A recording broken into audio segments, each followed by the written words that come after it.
Alors, nous sommes arrivés d'Af Ayin He de Ktubot, Ayin He, c'est pour le Shabbat 29 Nissan. Nous sommes arrivés à la 10e ligne. Rava Amar, on est en train de répondre, ce Rava, donc il donne une autre réponse à la question qu'on avait posée hier entre la Breta qui a dit lorsque un homme il est fait rattacher une femme sous condition qu'elle n'a pas de vœux par exemple et qu'après il se trouve qu'elle a des vœux, on a dit est-ce qu'elle est mekodesh ou pas. Après on a dit que si malgré tout elle a été voir un hacham, il a fait une hatarat nedarim, alors les kedushin sont valables. Pourquoi? Parce que comme le hacham, quand il fait une hatara, une annulation des vœux, il enlève le vœu complètement me'ekala depuis son origine. Ça veut dire que c'est comme si que le vœu n'existait pas du tout. Et quand il a fait les kedushin, et donc ils sont normaux. Seulement, on avait posé une question, on a vu une breta qui dit le contraire. Que aussi bien avec le médecin qu'avec le hacham, lorsque une femme, elle a été mekodeshet avec la condition qu'elle n'a pas de vœux ou qu'elle n'a pas de défaut, et qu'il s'avère qu'elle avait des vœux ou des défauts, et après le médecin il enlève les défauts ou le hacham il enlève les vœux, on a dit que dans ce cas-là, elle n'est pas mekodeshet. Donc on a une objection entre deux braitot. Rava Amar, il vient, Rava il dit, en vérité, là, comme on a dit au début que lorsqu'un hacham il enlève les vœux, eh bien les kedushim, les darim, ils sont donc complètement annulés depuis le début et la femme elle est mekodeshet.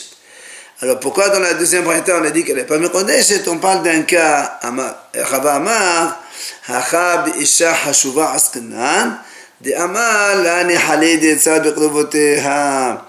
Il dit en fait il s'agit ici d'une femme importante et que le mari quand il a fait les kedushin, il a dit que maintenant il n'a pas envie que les kedushin soient valables pour qu'il donne le guet parce que il ne voudrait pas non plus s'interdire les proches de cette femme-là. Alors il veut que les kedushin soient annulés d'origine. Et c'est pour ça que les kedushin ne sont pas valables. Parce que le mari dit, moi je ne veux pas que la femme se fasse annuler ses vœux, comme on a dit qu'elle ne soit pas mitbaza bevedin pour faire cela. Alors la Gemara pose une question, si c'est vraiment comme cela, c'est fadi qatani aval husha la khis al-hacham hetero, et ça doit faire des pautos, mekodeshet. L'itne ina mekodeshet le mahacha be'adam hashuv asqanan de amra lani halil de ça de rêver. On m'a dit dans ces cas-là, si vraiment on parle de cas où c'est une femme importante, pourquoi dans la sefa de la Breta, on a dit que si maintenant le monsieur il a été mekadesh chez une femme à condition que lui n'a pas de vœu, que lui n'a pas de moum, et qu'après il a été sur chez Hacham qui lui a fait hatara, ou c'est un médecin qui lui a fait, donc il a fait donc guérir de ses moumim, de ses défauts, on a dit elle est mekadesh. Pourquoi on ne dirait pas la même chose? La femme elle peut dire, moi je ne veux pas que les kedushin soient valables parce que c'est un homme important, et si les kedushin sont valables, il doit me donner un guet, et alors je vais m'interdire ses proches, son frère, son fils, son père, etc. Alors, si vraiment la réponse elle est valable, pourquoi on n'a pas donné de l'autre côté?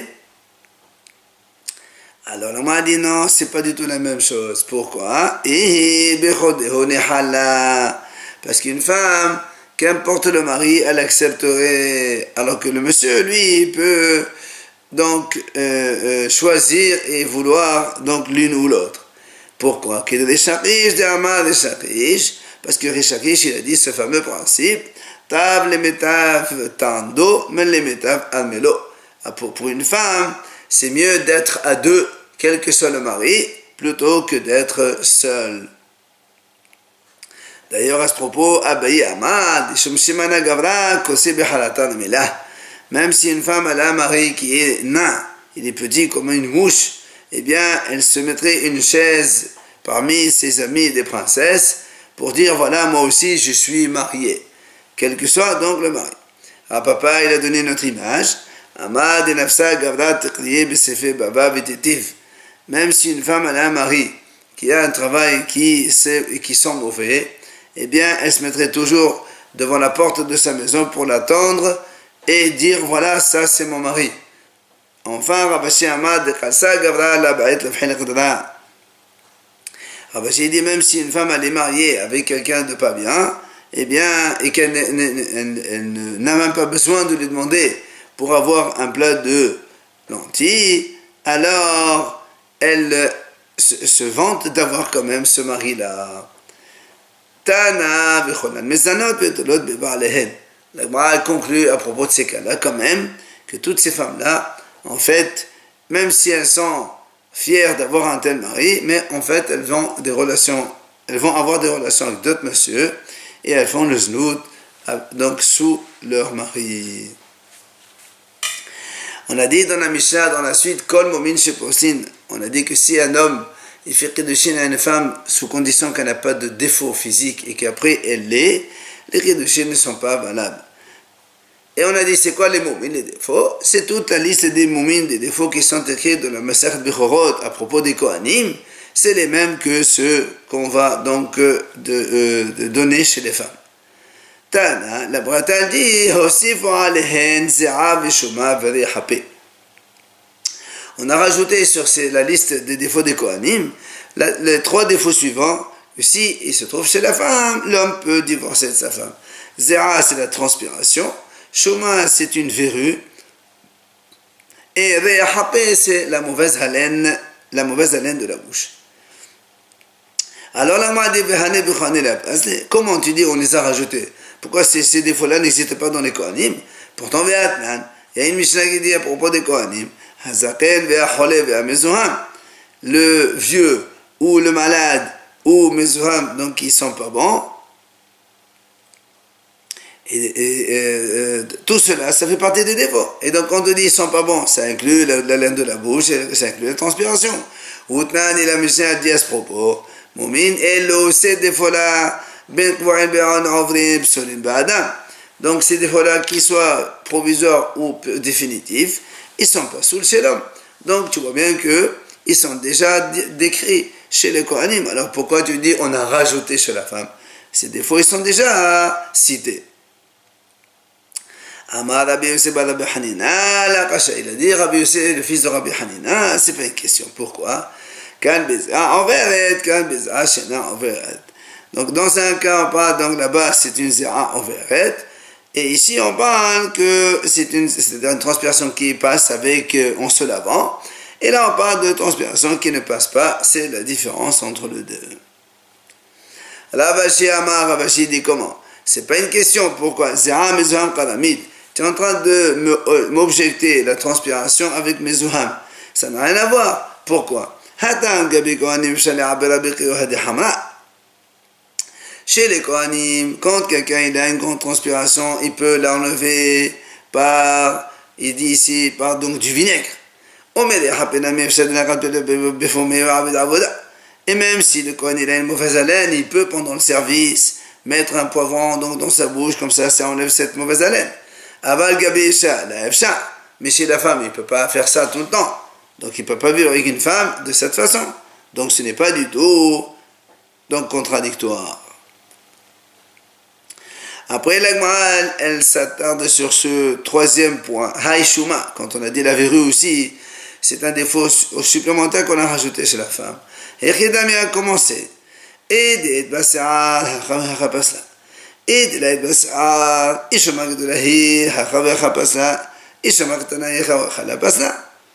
La Gemara a dit dans cette verrue-là de quoi il s'agit. Si c'est une verrue avec des poils dessus, dans les deux cas, aussi bien chez les Kohanim que chez la femme, c'est pas soul. Si maintenant, cette verrue, elle n'a pas de poils dessus, ça dépend de la taille. Si la verrue, elle est grande, dans les deux cas, elle n'est pas soul. C'est un défaut. Et si la verrue, elle est petite, dans les deux cas, elle n'est pas soul. Alors pourquoi tu dis que c'est un défaut supplémentaire chez la femme? C'est exactement la même chose. Chez la femme et chez le Kohen et chez l'homme. Et d'ailleurs, la preuve d'Etania, la Breta, elle enseigne cela, elle dit, Shuma, quand il y a une verrue, s'il y a donc des poils dessus, c'est un défaut. Si maintenant il n'y a pas de poils dessus, ça dépend de sa taille. Si elle est grande, c'est un défaut. Si c'est une petite verrue, c'est pas un défaut. Qu'est-ce qu'on appelle de la grande verrue?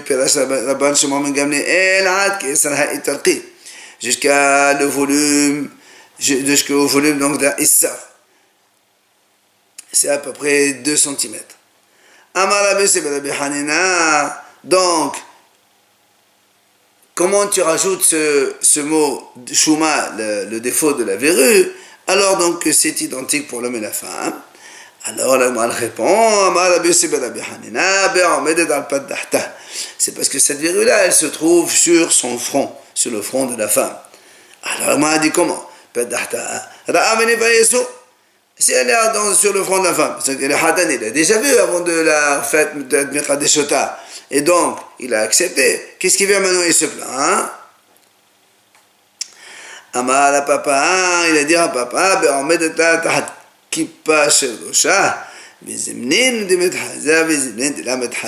papa il dit en vérité, cette verrue elle se trouve à la limite de ses cheveux de son front. Donc des fois comme elle se couvre les cheveux, ça se voit pas. Et des fois elle se voit. Donc au début il l'avait pas vu, maintenant il la voit. Amar Rab Hazda. Il a dit Rab Hazda, cet enseignement, je l'ai entendu d'un grand haram qui s'appelle Rabbi Shila. C'est quoi l'enseignement? Si la femme elle a été mordue par un chien et qui lui a laissé une grosse cicatrice, alors c'est un défaut. Amar Rab Hazda, il rajoute Rab Hazda. Une voix grave chez une femme, c'est aussi un défaut. Parce que la voix, chez la femme, c'est important. Chez Nema, comme il est dit dans Shira Shirim, ta voix, elle est agréable et ton aspect, il est beau. Donc, ça fait partie de la beauté de la femme. C'est pour ça que si sa voix, elle est grave, ça fait partie des défauts. Tani Rabbi Natan Bira'a. Rabbi Natan, il enseigne. Benda de Isha Tefah. Entre les deux seins de la femme, il y a une distance de 1 tefah. Ça va la Bahamadi de la Bakamé de la Vashilim, Tefah les Maliota. Rabaha, il pensait que cet enseignement, c'est pour dire, c'est ça la beauté d'une femme, c'est d'avoir un tefah entre ses deux seins. Amale Rabashi Gabi, Momentania. Rabashi dit non, ça, s'il y a une distance tefah, c'est un défaut. Ça veut dire que c'est trop, il y a trop de distance entre les deux. Alors là, m'a dit, alors c'est combien une femme normale, la distance entre ses deux seins? Il a dit, c'est quand il y a 3 doigts. Ça, c'est normal. Mais quand il y a un tefah, c'est mauvais, c'est un défaut. Tania Rabbi Natan Omer, Rabbi Natan, il nous enseigne encore. Toute femme qui a donc les seins beaucoup plus volumineux que celles des autres, que la normale, c'est un défaut. Alors on m'a dit, c'est quoi que tu appelles gros volume? Amar Rabbi Maïcha, Badbadi de Rabbi Yoshameli,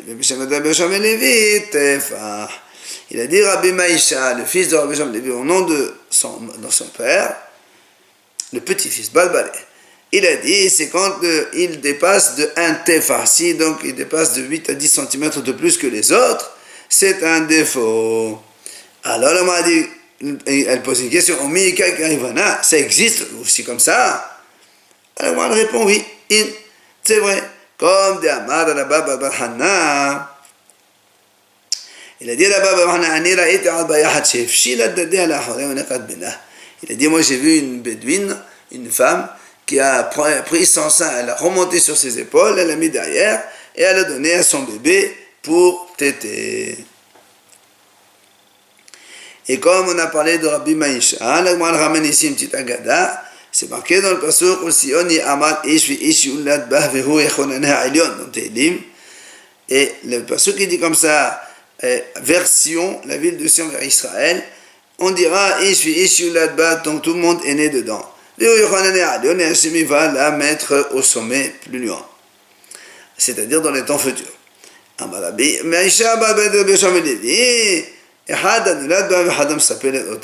ça veut dire qu'en fait on dit ici que les goïms quand ils verront un juif, ils l'amèneront comme cadeau en Israël, que soit ce juif il est né là-bas, soit il voudrait aller voir la ville donc de Sion. Amar Abaye, il a dit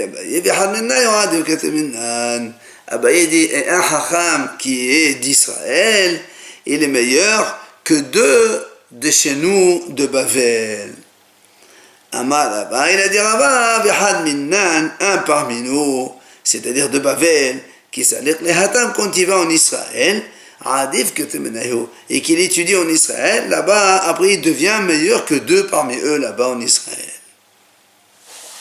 Et il donne la preuve de Rabbi Yirmiyah de Chevachala wa Edam Echam de Rabanan, qui s'allit les Hatam Qadilan Bablai Tafshai. Il dit Rabbi Yirmiyah qui était à Babel, au début, il ne comprenait pas ce que Chachamim disait, mais quand il est monté en Israël, il a étudié en Israël, il nous donc disait à nous, il nous traitait de Babyloniens, Tafshai, des idiots. On va maintenant voir la nouvelle Mishnah. Matnitin. היובה מומין בעודה בבית אביה. האב צריך להביא ראיה שמשנתעד היובה מומין הללו נסתחפה שדהו. Si donc une femme elle avait des défauts, mais elle était encore dans la maison de son père. Et le mari maintenant, il dit que ces défauts ils existaient déjà avant les fiançailles et donc il veut annuler les fiançailles. Ha'av, la Mishnah dit, c'est le père qui doit amener une preuve, comme quoi ces défauts elle les a eus après les Kedushin. Et donc, c'est le mazal du fiancé que c'est arrivé comme ça. Et s'il veut la divorcer, il est obligé de lui donner sa ktouba. Le deuxième cas de la Mishnah, c'est quand si maintenant, la femme, elle s'est mariée déjà, donc il a fait Kedushin, elle est restée le temps qu'il faut chez son père, et après maintenant, elle a eu la repas, elle est rentrée dans la maison de son mari. Et le mari, il voit qu'elle a des défauts. C'est au mari,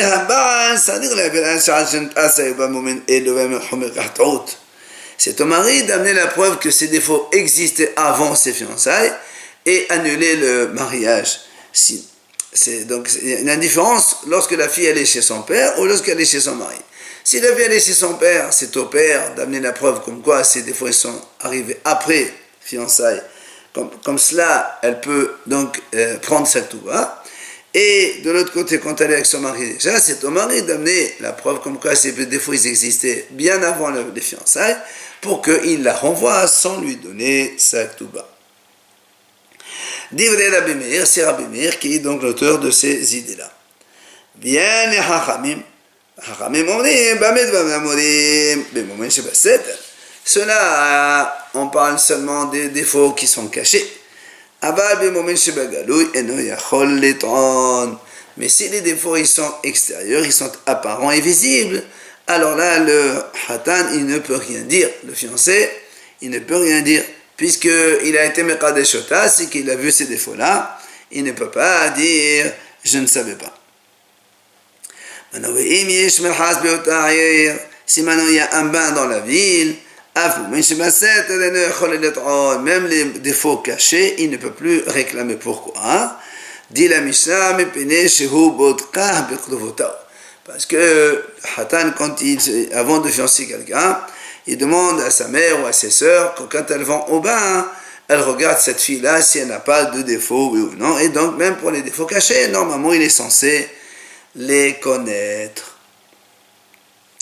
Alors la Gemara, maintenant, elle va nous expliquer. La Gemara, elle va faire un diour de la Recha, c'est-à-dire quand la fille, elle était chez son père et qu'on a dit que c'est au père qu'incombe la preuve, qu'il amène la preuve comme quoi les défauts ils existaient avant les fiançailles. Et la Sefa, c'est quand la fille, elle est déjà mariée, elle est dans la maison de son mari, on a dit que c'est au mari d'apporter la preuve, comme quoi ces défauts ils existaient avant et donc il ne veut pas donner de ktouba. Tama, demaitehav de aya. Donc, on prend la Risha maintenant, la première partie de la Mishnah. On a dit que c'est au père d'amener la preuve.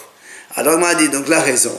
Pourquoi le père, il peut réclamer la ktouba? Parce qu'il va amener la preuve comme quoi les défauts ils existaient avant. Mais si le père n'a pas de preuve, qu'est-ce qui se passe? On va donc croire le mari comme quoi il va dire que les défauts existaient avant les fiançailles. Et donc, c'est un mariage nul et il ne veut pas payer. Alors, l'Agma dit, qui est l'auteur de cela? Mani, c'est qui est l'auteur comme quoi on croit le mari? Rabbi Yoshua, c'est Rabbi Yoshua de Amal, on a vu ça auparavant, Rabbi Yoshua et Rabban Gamliel, quand un homme il se marie avec une femme, après il dit qu'elle n'est pas jeune femme, elle n'a pas sa virginité, elle dit qu'elle a été violée après les fiançailles. Lui, il dit non, elle a été violée avant les fiançailles, et donc c'est un mariage qu'il voudrait annuler. Selon Rabbi Yoshua, il dit, c'est au mari que l'on croit. Et Rabban Gamliel a dit non, c'est à la femme qu'on croit. Donc, or là, ici, on a dit que si c'est le père qui doit amener la preuve, Mashma, s'il n'a pas de preuve, c'est le mari qu'on croit. Alors, c'est Rabbi Yoshua. Alors, la Gemara dit, ma Sefa, regarde la Sefa, qu'est-ce qu'elle dit? Quand la femme elle était mariée, déjà elle est donc chez son mari, on a dit c'est au mari qui incombe d'apporter la preuve comme quoi ces défauts ils existaient avant ses fiançailles pour annuler le mariage. Mashma, si le mari n'a pas de preuve, qui on va croire? C'est le père qu'on va croire. Alors, Atan et Rabban Gamliel et Damane. Mais alors là, c'est Rabban Gamliel qui dit qu'on croit la fille. Alors comment? La première partie de la Misha, l'auteur c'est Rabbi Yoshua. Et la Sefa, la deuxième partie de l'auteur c'est Rabban Gamliel. Comment est-ce possible? Amar Rabbi Elazar Tafra. Rabbi Elazar il a dit, tu as raison, c'est une question. Alors, Mish Shanazo, Lo Shanazo. On est obligé de dire que cette Misha, elle est donc de deux auteurs différents.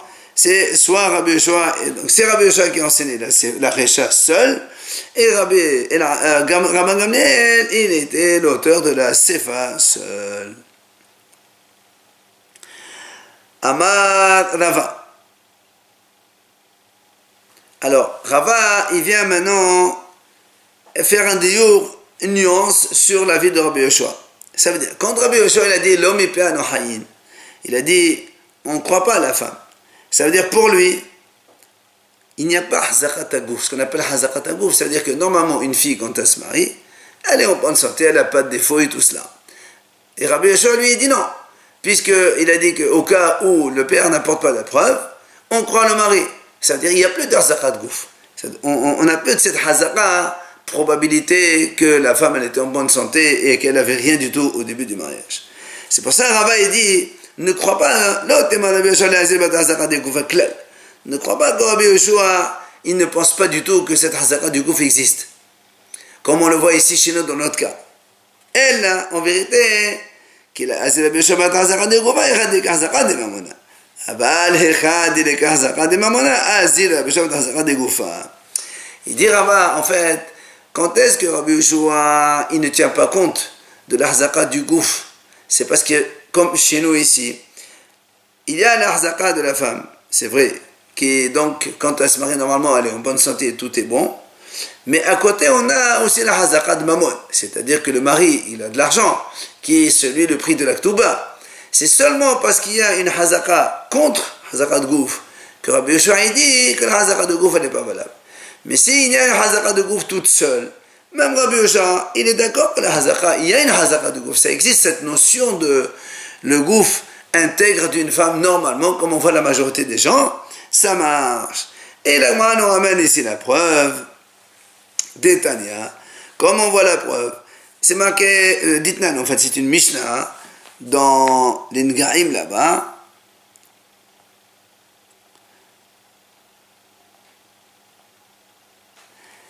Alors c'est marqué, Im baheret kodem l'is'a lavan tameh. אם שיער לבן קודם לבהרת, טהור. ספק טמא. ורבי יהושע אומר כהה. מהי כהה? אמר רבה כהה טהור. Là-bas, la Mishnah dit comme ça. Si une personne, elle a une tache de lèpre qui s'appelle baheret. Si cette tache, elle était avant qu'il y ait des sé'ar lavan, des poils blancs, alors c'est tamé. Mais si les sé'ar lavan, les poils blancs, ils étaient avant que la tache n'apparaisse, c'est tahor. Maintenant, si on voit la tache plus les poils blancs et on a un safek qu'on ne sait pas qui était avant, tamé. Vers Rabbi Yoshua, et Rabbi Yoshua dit non, il dit kehe. Chachamim disent que ce d'ailleurs c'est kehe. Rabbi dit ça veut dire tahor. Donc qu'est-ce qu'on voit ici? Quand on a un safek sur une tache de lèvre, Rabbi Yoshua dit tahor. Ça veut dire quoi? Il dit hazaka d'agouf, la hazaka d'agouf, tous les gens, donc ils sont encore normaux. Alors il est tahor. Donc on voit bien que quand il y a une notion de hazaka d'agouf, la probabilité pour qu'un corps il soit intègre, Rabbi Yoshua aussi il admet cette notion. Chez nous, ici, dans le cas de la femme, que le fiancé, donc on a dit que quand elle est chez son père, eh bien c'est au père qu'incombe d'apporter la preuve comme quoi elle n'avait pas de défaut. Et donc il ne fait pas jouer la hazakat gouf, parce qu'il y a la hazakat mammon en face qui est contre. C'est pour cela qu'il ne tient pas compte de hazakat gouf. Mais Rabbi Yoshua aussi, il est d'accord que cette hazakat gouf, elle existe, comme on a vu de la tache de lèpre. Ça, c'est la réponse qu'on a donnée. Donc, la première réponse que Rabbi Elazar a dit, que la Recha, c'est Rabbi Yoshua, et que la Sefa, c'est Rabban Gamliel.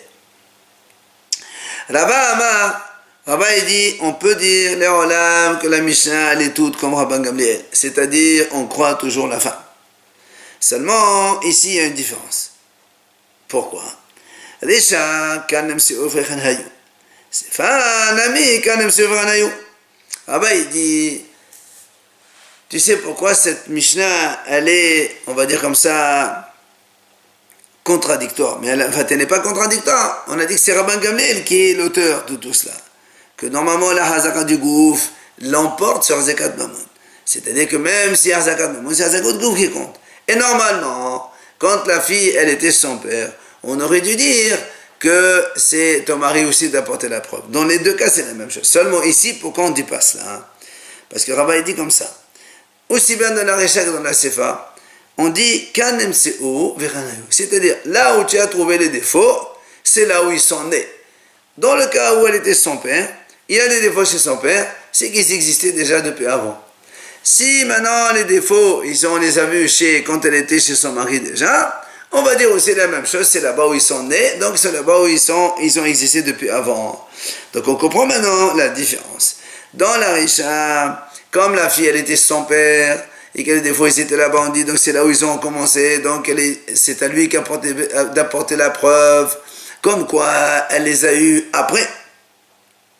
Et dans la Sefa, quand là aussi c'est pareil, elle a eu ses défauts là-bas chez son mari, on va dire c'est là-bas où ils sont nés, donc chez son mari, et donc c'est au mari d'apporter la preuve qu'elle les a eus avant, donc qu'il la fiance.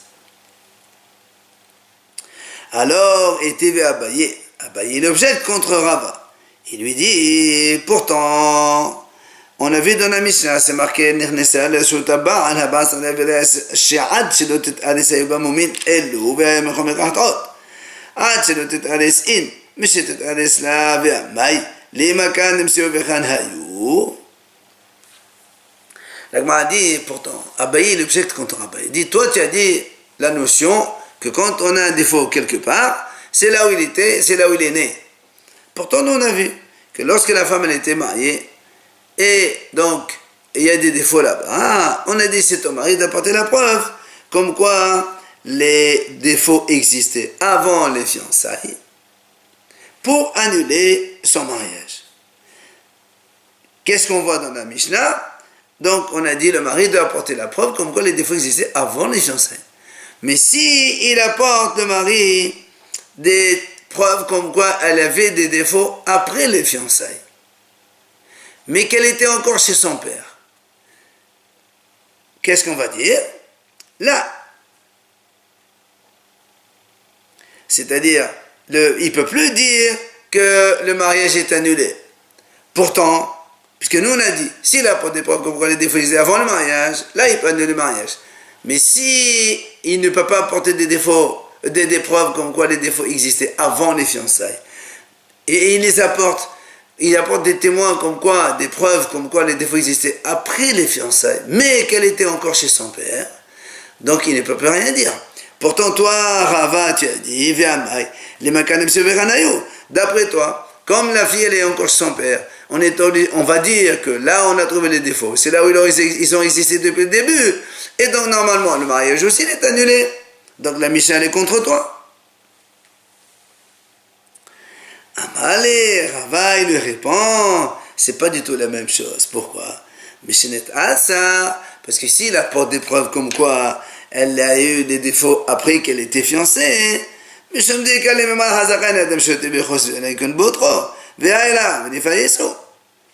qu'on va dire, si nous on a une hazaka, un homme ne peut pas boire dans un verre sans avoir regardé ce qu'il y a dans le verre. C'est une image pour dire que s'il a apporté des preuves comme quoi les défauts ils existaient après les fiançailles, mais quand tu l'as fiancée, tu l'as vu cette fille, donc tu ne peux plus rien dire après. Donc tu as vu les défauts, c'est sûr que tu as admis ces défauts, et donc après même si tu apportes une preuve, ça n'aura aucune conséquence. Ah, la Gemara dit, Akhi, si c'est comme ça, alors même quand il apporte des preuves que les défauts existaient avant les fiançailles, et même si, alors il apporte des preuves que les défauts existaient avant les fiançailles. Mais quand tu l'as fiancée, tu l'as vu cette fille, tu as vu les défauts qu'elle a. Qu'est-ce que tu veux maintenant apporter des preuves? Même si tu apportes des preuves, ça n'a aucune conséquence. Et là, la Gemara dit non. Amdinan hazaka en adam mefayes bimoumin. Achanami hazaka en adam mefayes bimoumin. La Gemara dit on est obligé de dire que c'est sûr qu'il les a pas vus. Parce qu'on a un principe qui dit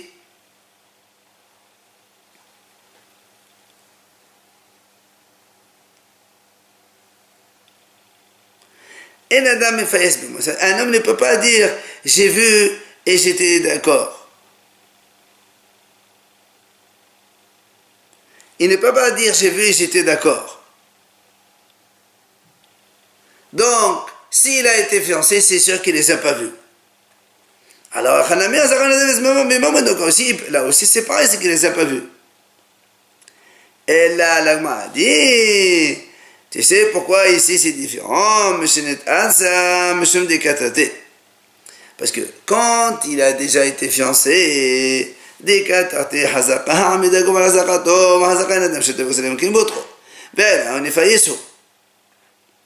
ما أمرت حزقين أدم فيس بمؤمن هذه حدا بقنتتي ما أدم قنتتي لا من